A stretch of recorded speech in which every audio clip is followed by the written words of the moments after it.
Welcome back to another edition of the Gameday Workers podcast. My name is Barry Beal, founder and editor of GamedayWorkers.com. It's the new blog, job board, and podcast dedicated to part-time game day staff and to the professionals who hire them.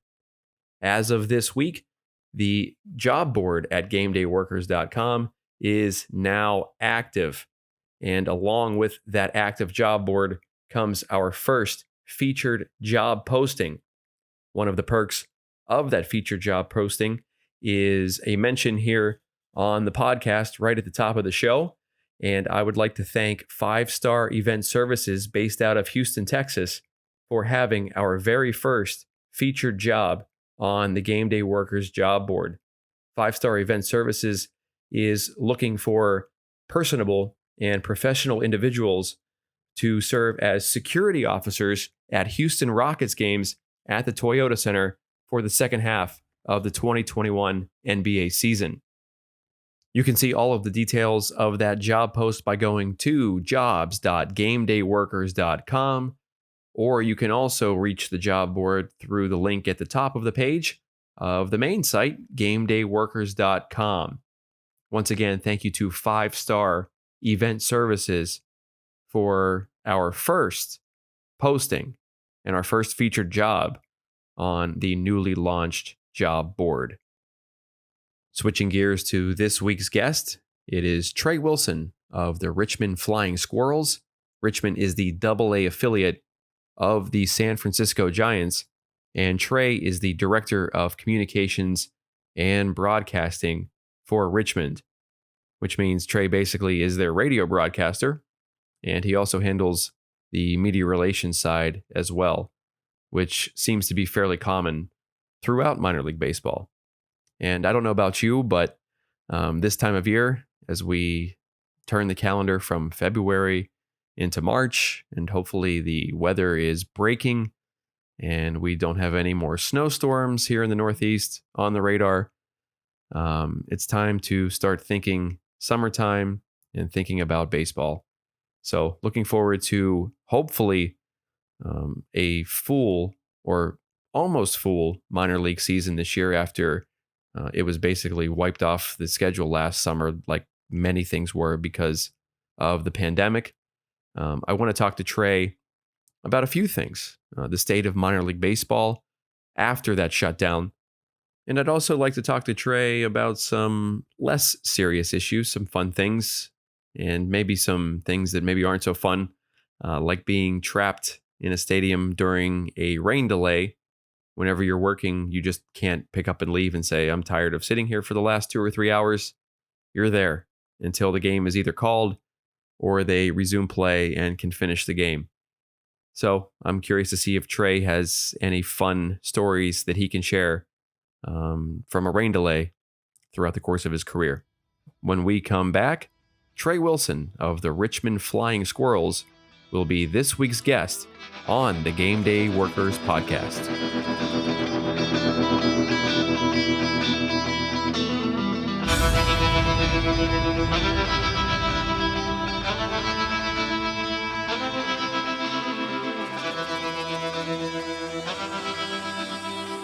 Welcome back to the Gameday Workers podcast. Barry Beal here with this week's guest, the Director of Communications and Broadcasting for the Richmond Flying Squirrels, Trey Wilson. Trey, thank you very much for appearing this week. Yeah, Barry, it's good to talk to you. It's been a little while since we've gotten to have a real chat that wasn't just over text message, and it's certainly different from seeing each other pretty much all the way around the calendar like back in the day in Pennsylvania. So it's always good to catch up with you. Thanks for having me. Sure. And, I think one of the funny things, too, is this is a different form. We've texted, we talked on the phone, we've seen each other in person, and here we are in 2021. It's the new form, doing a Zoom chat. So completely different. But I mentioned in my monologue and as I started the show that, late February is that time where it's like, okay, we're tired of the winter. Spring's right around the corner. Pitchers and catchers report, spring training starting. Last year, we really didn't get that in minor league baseball, obviously, because of the COVID outbreak. There were no games in 2020. How did you handle, I guess, that aspect first? Yeah, February going into early March last year, I was out in Arizona for spring training. We're the AA affiliate of the San Francisco Giants. So I was mostly out there at Giants minor league camp and then hitting some major league games in the afternoon, some for fun, some for work. Really, it's funny because I really packed a bunch of stuff into that trip. I mean, you know this, Barry. I like to get out and do some stuff. If I'm on a work trip, I'm going to try and get away if I can. Maybe I'll work a little later overnight to get my work done. And I hit, I think, 14 big league spring training games, Suns game, a music festival, and a GCU Grand Canyon game, all in that time that I was out there. So that to say, I was going full steam into it. Every sport I could see, some for work, some for fun. And then came back home, flew back to Virginia from Arizona.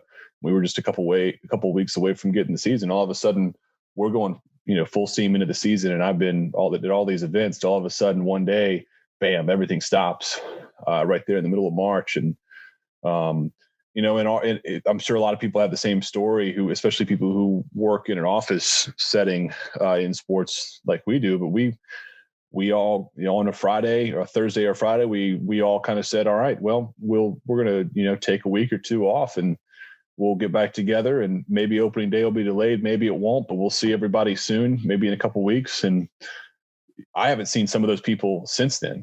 That's been almost a full calendar year ago. And there were some people that day in the office that are now gone and, have gone on to other things or have had to move for other employment opportunities. And, had a little bit of a feeling that this might end up looking like this, but or maybe a small portion like it has, but I don't think any of us thought this was going to be like it's ended up being. And it certainly feels good to have a 2021 minor league baseball schedule, to see the people getting vaccines, and to have, for us, baseball coming up at some point in the near future. Yeah, definitely. I mean, I don't think I realized how much I missed minor league baseball, even just as a fan, going to a game and just, spending a few bucks on a seat and grabbing a drink and a hot dog and sitting in the stands. But until it was gone. And then, man, it was a really boring summer. And I'm sure it was on your side as well. But what kind of, minor league baseball coming back in 2021 will come back in a different form? Obviously after the season layoff last year, there was some contraction in minor league baseball. There was, the renaming of leagues, the Eastern League, where I guess you did work. I don't even know how you would describe it now. It's not called the Eastern League anymore. The leagues were all sort of renamed by Major League Baseball, I guess. So just in general, how do you feel these changes will affect, whether it's the product on the field, maybe not as much, but the perception around minor league baseball? I think that ultimately the clubs that are left are going to be stronger long term. The method for getting there and how we've gotten to where we are, I'll leave that for other people to talk about. I don't want to say too much of my thoughts and opinions on some of those things, but really the best way to explain it is that minor league baseball, as it existed before, the entity that was minor league baseball, is gone. So the Eastern League of Professional Baseball, the league offices are gone. The offices in St. Pete, there are still a few people who are employed that are kind of working for Major League Baseball, but I don't know how long that's going to go. Maybe they pick up a few of those jobs long term, but minor league baseball as it was before is now gone. The player development system is now run by Major League Baseball instead of having two separate organizations kind of working hand in hand. It's all just run by Major League Baseball now. So what we used to have with the Eastern League, which my current team, the Richmond Flying Squirrels, and my former team, the Altoona Curve, and Barry, you've made your rounds around the Eastern League as well. Altoona, Reading, Trenton. I'm a veteran of the Eastern League without ever actually working for a team full time. Yes. Yeah, so 11 out of the 12 teams are still the same as they were in the old Eastern League. We're now in a group that's currently called the AA Northeast, and my team, Richmond, is in the Southwest Division, so we're in the AA Northeast Southwest. It's a romantic name for a league and a division, I'll tell you.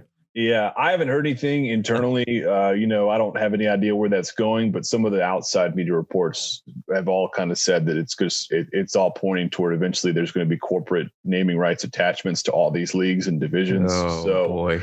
that's probably where that's going to go, at least according to what like JJ Cooper and Baseball America has reported, and some other places have reported. So it'll be like, the NBA has the G League, used to be the D League, but then Gatorade bought the naming rights. And obviously NASCAR has been doing that since the 1980s, I believe, was when they started their naming rights sponsorship with Winston. And that's I think they've done that probably more than anybody. So the NASCAR model is what I've been calling it to some people. I wouldn't be surprised if you see that across minor league baseball, but that's just, I don't know anything internally on that. That's all just from reading reports in Baseball America. Sure. And, my heart tells me that, minor league baseball felt like it was the last entity of, professional sports in America that was not touched by a lot of that, and I guess it was just a matter of time. It really depends on where you are. Minor league baseball has gone through a ton of growth, a lot of it for the good over the last 15, 20 years. And there was, prior to this realignment, a big disparity between, you had some teams that were more family owned, smaller operations, and there's still plenty of places where that's going to exist. Some of the independent leagues have that. Some of the major league run prospect leagues, like the Appalachian League, which I used to work in, they're still definitely going to have that feel. And I was worried about leagues like the Appalachian League for years, but ultimately I think that what they have now, being in a Major League Baseball run and USA Baseball run prospect development league for college underclassmen, I think that's going to be great for those communities. But what minor league baseball has turned into a much more corporate environment than it used to be. It's kind of like Major League Baseball and minor league baseball have kind of met in the middle over recent years, where Major League Baseball has taken a lot of the fun, creative, promotional ideas that have been successful in the minors and started to implement some of those things in the majors. And minor league baseball and a lot of the teams have shifted toward some of the corporatization of, like we've seen in the big leagues. I mean, the luxury suites and business accounts and all that kind of stuff. It pays the bills, and it helps us as well keep those prices down, so that it stays a pretty easily affordable place for families to come out. Now, when we met, you were in Altoona working for the Curve, also in the former Eastern League, and I was working at St. Francis in the sports information office. So how did you end up in Altoona, I guess? I mean, we can just start there. Like, where is your background to get you into that minor league position in AA? Yeah, I'll try to tell the condensed version. There are a lot of freelance and other side streets along the way, like most of us, especially those of us who do play-by-play like I do, as along with the PR. But yeah, I went to Bluefield College in Southwestern Virginia. It's a small NAI school. I went there and worked with the athletic department there, worked in sports information, also did some work with the TV station there, did some freelance writing. So I kind of got my hands involved in all elements of what goes into, whether you're working in sports information or working in baseball PR, whether you're working in broadcasting or more journalistic outside avenues. And I was working for the athletic department there, started doing some play-by-play kind of by chance. There's a minor league team that we at the college shared a stadium with. There's a 70-something-year-old baseball field there called Bowen Field. And the Bluefield Blue Jays, up until this realignment, played there. There was Toronto's rookie affiliate. And they're still going to have a collegiate summer league team there. But basically, I had been getting into doing more play-by-play. I had been covering that team freelance for a little while, and I wanted to try and broadcast minor league baseball. So I kind of bugged the GM. I ran into him at the mall. He was there. He had a kiosk set up in the mall where he was selling merch outside of like FYE or something like that. And did you have it like staked out? Did you know he was going to be there? No, not the first time I saw him, and we hadn't met, but I kind of knew who he was just a little bit, because again, we shared a facility with them, and he was new and he was young. He was really young. I mean, I had taken a couple years off in the middle of college. So by the time I was a junior in college, I was like 22. So just like a year or two older than most. And he was 22 when he got hired as the GM. So wow. We were about the same age, and his name is Jeff Gray. He and I are still good friends to this day, and he's gone on to be a GM of a bunch of other teams. But yeah, I kind of just bugged him. Got his number. We talked, and I don't think he had any interest in hiring me, but I stayed on him and wore him down, and he did hire me. And had a great year there with Bluefield. In 2013, got to know some more people around the Blue Jays organization. And from there, I went to the baseball winter meetings in Orlando and ended up landing a spot with with 2 levels higher up the Blue Jays ladder in Lansing as their communications or their media relations assistant and the number 2 play-by-play broadcaster. I did that for a little while. I was working seasonally then, so I'd come back and work at the college again. And then the college offered me the SID, the number 2 SID job, and a bunch of play-by-play. And also I was in charge of all the digital media development that we were doing there at Bluefield College. So I went back there, worked at the college, and they would give me the freedom pretty much if I wanted to do minor league baseball to do whatever I wanted to do. And I'm so grateful to them for giving me that wiggle room. So I interviewed for a bunch of jobs, ended up getting the number 2 job in Altoona, and I was still commuting back and forth from Bluefield, Virginia to Altoona, Pennsylvania. When the team would go on the road, if I wasn't traveling with the team, I was heading back down to Bluefield and doing baseball games in the spring. Or if, when during the preseason leading up to the season, I would go to the office and work all day on getting things ready for Altoona. And then I'd go home and I'd be doing game recaps and other stuff for the college or submitting XML files or whatever else from a sports information standpoint. And until eventually later in that first season I was in Altoona, the guy who had hired me was a guy named Mike Passanisi. He gets hired by the New York Mets to do PR, and I got bumped up into his job there. So I got to take over for him. He's actually now with the San Francisco Giants, which is our parent club here in Richmond. So I actually get to work with him some again there, which is great. But yeah, so he leaves and they hired me. They kind of bumped me in a seasonal role there. And then after a couple months, they said, all right, we'll keep you full time. And I did that until I came to Richmond in 2019. Peppered through that story, you may be able to answer this question. So I was going to ask you what kind of advice you have for somebody looking to break into not only just minor league baseball, but just getting a job in sports. There was stalking a guy at the mall. There was staying up all night. There was traveling long distances. Did I miss anything else? I mean, any other advice you would give from your experience? The biggest thing that played into my favor with getting, especially the Altoona job, was I wanted to do play-by-play, but I also wanted to do PR, media relations, sports information, whichever arena you're working in, kind of depends on what we call it. But the thing that got me in the door in a lot of these jobs and other job offers that I had was being able to do a lot of things. Early on in my career, be as good at as many skills as you can. So I could edit video. I could shoot video. I worked at the TV station doing sports, which was great. Got to cover a lot of Virginia Tech and WVU football and stuff like that there, and a lot of high school football in West Virginia and southwestern Virginia. And, there were times when I was calling games at the college where I was running the scorebug graphic for the basketball game while I was doing the play-by-play and some things like that. You just having as many different skills. I worked in production trucks. I ran cameras for live broadcasts. I did freelance work for CBS Sports Network and some others. I could write. I could do graphic design. I mean, Barry, right before we started talking, I was a minute or two late because I was trying to shut down Photoshop and Illustrator because I was doing some stuff in there. So for a long time in Altoona, I did a lot of our social media. So I had to be able to do. And I helped with these things in the places before, and I still do some now, but you got to be able to do, if you can do graphic design, if you can edit video, if you can write well, if you can do website backend work. I mean, this goes for if you're going to be an SID, if you're going to be in baseball, if you're trying to do broadcasting, do as many things well as you can. Over the coming years, and as you continue to work up the ladder, you get to shed some of those responsibilities and focus on things you really want to do. So, I just kind of got in that spot in Richmond where I was really getting to focus on doing the stuff that I wanted to do. We had people who could run more of the social media, run more of the graphic design, and I could focus in on doing play-by-play, handling baseball PR, hosting our television show that we had.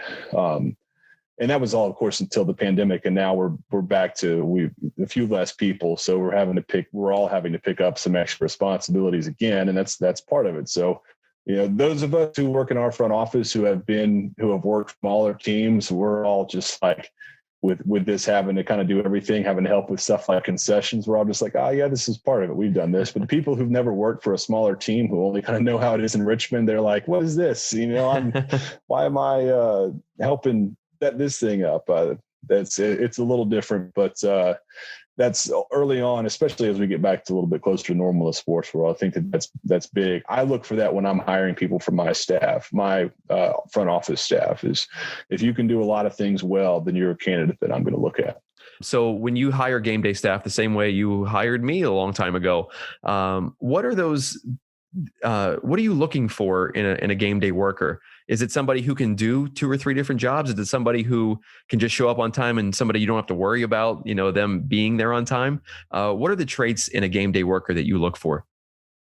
Yeah, usually it's reliability is the number one thing. If we can explain how to do the job, and I know that you're going to be there most every game and do it well, where I don't have to worry about you. For my game day staff, for sure, that's definitely what I'm looking for.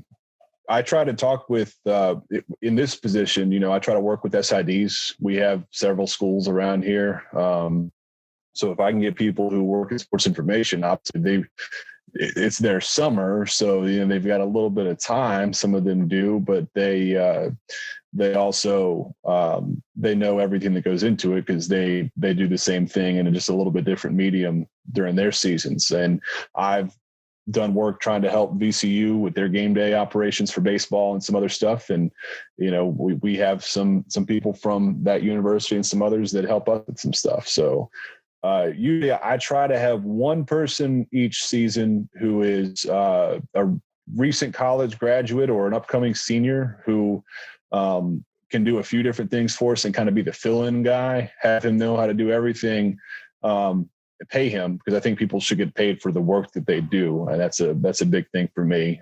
These unpaid positions for experience, I've never been a big supporter of that, but try to get them come in, and maybe they come in a little bit early, watch some of the stuff we're doing behind the scenes, and then give them some hands-on experience in a bunch of different areas too, so that by the time that season ends and they're done with school, they're heading out into the free world, they're going to have some more experience than they might have had otherwise, along with a little bit of extra summer money.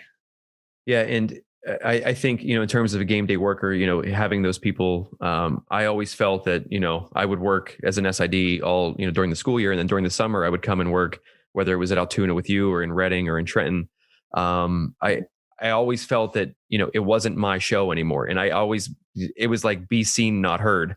And that was even, for me, who you're right. I saw the things that you guys were doing, and I understood the things you guys were doing the same way you probably did when you came and worked some games at St. Francis for us, but you knew like your place changes. So I think that's one of the most important things for somebody who's new and looking to break in is, just sort of stay in your lane, know your role, and just do it to the best of your ability. It's kind of nice, ain't it? Like sometimes being up there at St. Francis, I hated to watch y'all have. It didn't happen a lot, but I hated when things would go wrong and watching you guys have to go into scramble mode. And I'm thinking I could help with this. You know what? Nope.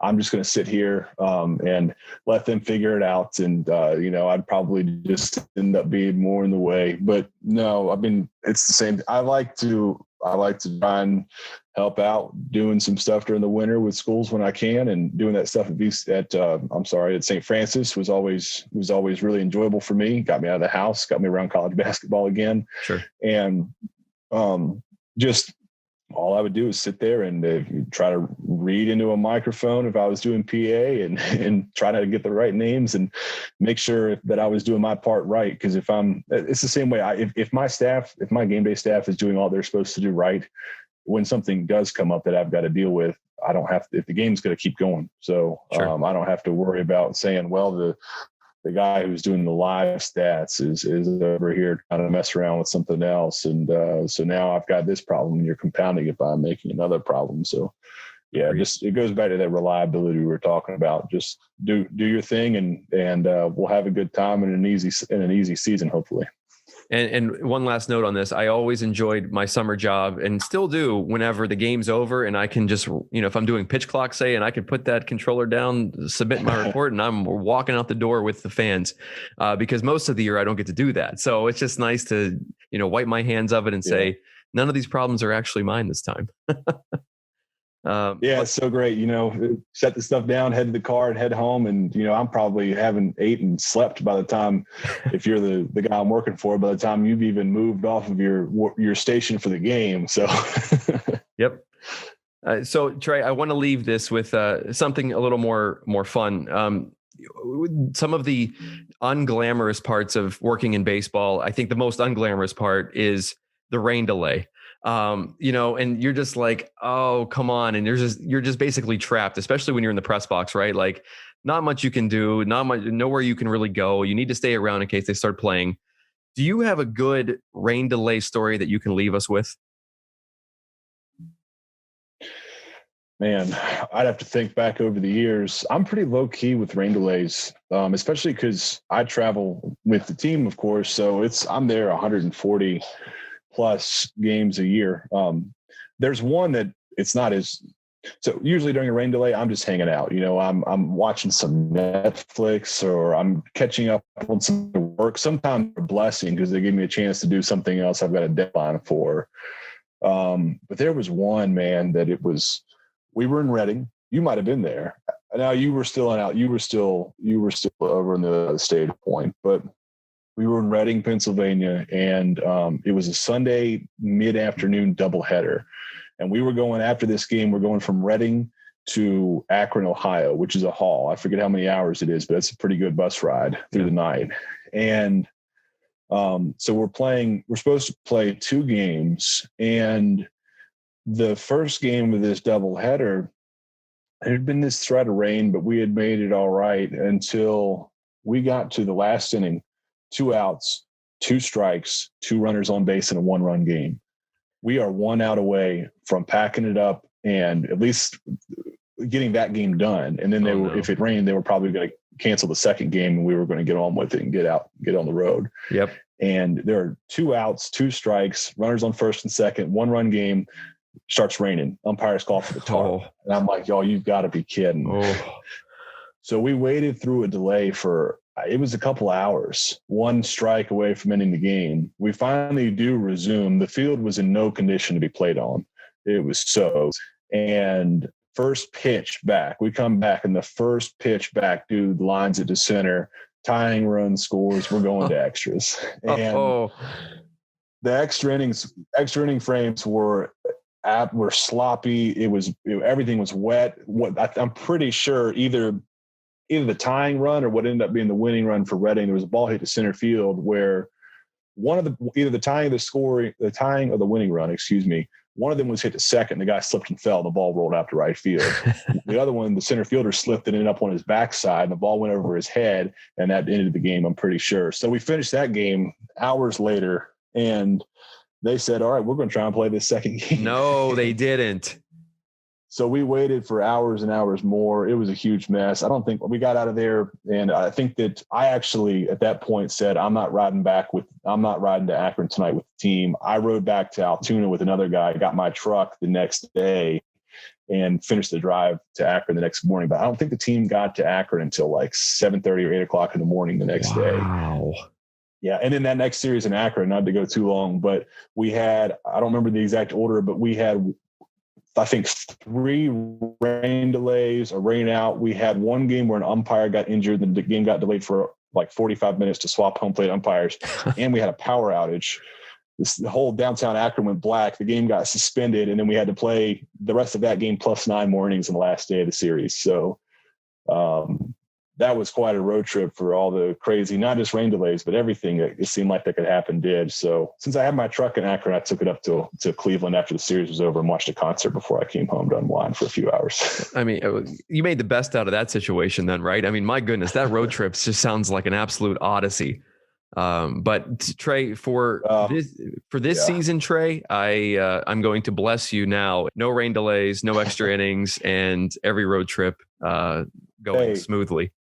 Barry, Labor Day 2019 was the last time that I had a game. And I will take all the rain delays. I will take all the rain outs if they happen to come. I hope they don't. I will take whatever delays and inconveniences come if we're just playing ball. I will embrace them. I will be thankful for them.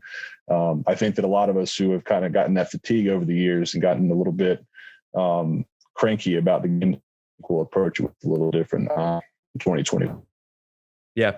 Amen to that. And Trey, once again, I really appreciate you coming on as a guest on the Gameday Workers podcast. Yeah. Talk to you. All right. That's Trey Wilson, Director of Communications and Broadcasting with the Richmond Flying Squirrels. And we'll be right back to wrap up this edition of the Gameday Workers podcast right after this.